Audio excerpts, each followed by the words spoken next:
नमस्कार भक्तों, आप सभी का स्वागत है हमारे चैनल भक्ति सागर में। आज हम बात करेंगे वरुथनी एकादशी के पावन व्रत के बारे में, जो भगवान श्री विष्णु को समर्पित एक विशेष एकादशी है। इस दिन भक्तों को पापों से मुक्ति, सुख समृद्धि और मोक्ष की प्राप्ति होती है। इस वर्ष वरुथनी एकादशी का व्रत 24 अप्रैल दिन बुधवार को रखा जाएगा। एकादशी तिथि प्रारंभ हो रही है 23 अप्रैल रात 9:36 से और 24 अप्रैल रात 10:24 पे यह तिथि समाप्त होगी। व्रत पारण का शुभ समय होगा 25 अप्रैल सुबह 5:53 से 8:26 पे। ओम नमो भगवते वासुदेवाय नमः। श्री विष्णु भगवान की पूजा के इस पावन अवसर पर हम सभी का जीवन खुशियों से भरा रहे, यही हमारी प्रार्थना है।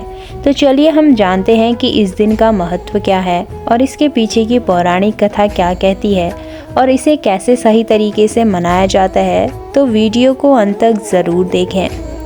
वरुथनी एकादशी की कथा महाभारत के अनुशासन पर्व में मिलती है। यह कथा राजा मांधाता की है। राजा मांधाता एक समय बड़े प्रतापी और समृद्ध शासक थे, लेकिन एक समय ऐसा आया कि जब राजा को कई प्रकार की समस्याओं का सामना करना पड़ा। उनकी प्रजा पर संकट आ गया था।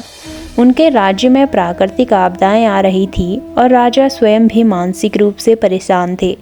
राजा मांधाता ने इन समस्याओं का समाधान जानने के लिए महर्षि वशिष्ठ से मार्गदर्शन लिया। महर्षि वशिष्ठ ने राजा को भगवान श्री विष्णु की पूजा करने और विशेष रूप से वरुथनी एकादशी का व्रत करने की सलाह दी। महर्षि ने कहा, यदि तुम वरुथनी एकादशी का व्रत सच्चे मन से और श्रद्धापूर्वक करोगे तो तुम्हारी सारी समस्याएं समाप्त हो जाएंगी और तुम्हें सुख समृद्धि प्राप्त होगी। राजा मांधाता ने महर्षि की बात मानी और इस व्रत को बड़े श्रद्धा भाव से करना शुरू किया। उन्होंने एकादशी के दिन उपवास रखा, भगवान विष्णु का पूजन किया और रात्रि भर जागरण किया।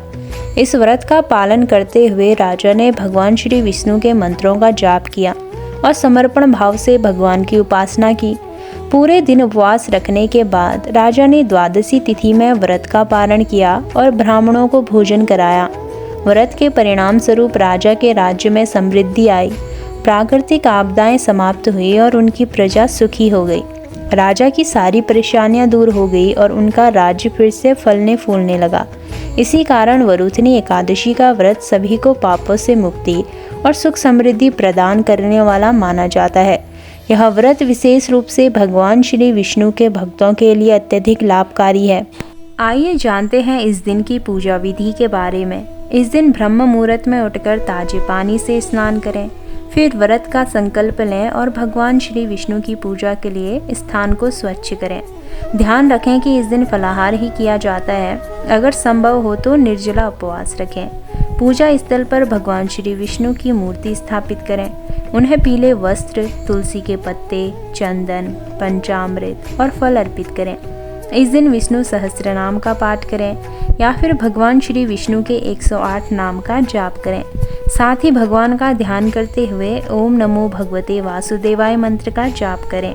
इस दिन रात्रि जागरण करना बहुत महत्व रखता है, तो इस रात को जागते हुए भगवान के भजन और कीर्तन करें। भगवान श्री विष्णु के दिव्य रूप का ध्यान करें और उनका स्मरण करें। द्वादशी तिथि में व्रत का पारण करें। पारण के समय फलाहार या खीर का दान करना श्रेष्ठ माना जाता है। इस दिन ब्राह्मणों को भोजन कराएं और दान पुण्य करें। और इस दिन क्या खरीदना शुभ है?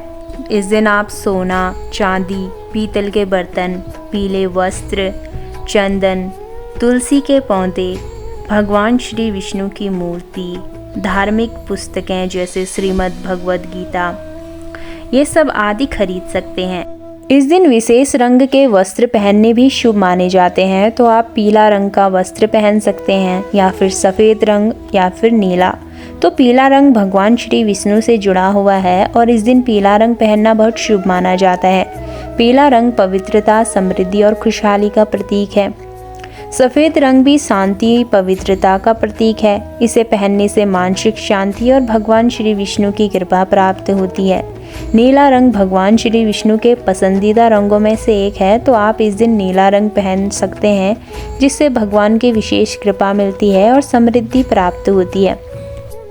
तो इस दिन इन रंगों के वस्त्र पहनने से आपके व्रत की प्रभावशालीता बढ़ती है और भगवान श्री विष्णु की एक विशेष कृपा मिलती है। इन रंगों को पहनने से आप हर बुराई से बचे रहते हैं, तो इन रंगों का उपयोग ज़रूर करें। तो भक्तों, आज हमने जाना वरुथनी एकादशी के महत्व, पूजा विधि और कथा के बारे में। और इस दिन भगवान विष्णु की पूजा करना बहुत ही फलदायी माना जाता है। तो अगर आपको यह वीडियो पसंद आई हो तो वीडियो को लाइक करें, शेयर करें, हमारे चैनल को सब्सक्राइब करना ना भूलें और हमारे साथ जुड़ जाएं। अगर आप हमारे चैनल पर नए हैं तो चैनल को सब्सक्राइब ज़रूर करें। तो फिर मिलते हैं अगले वीडियो में। जय श्री हरि विष्णु नारायण।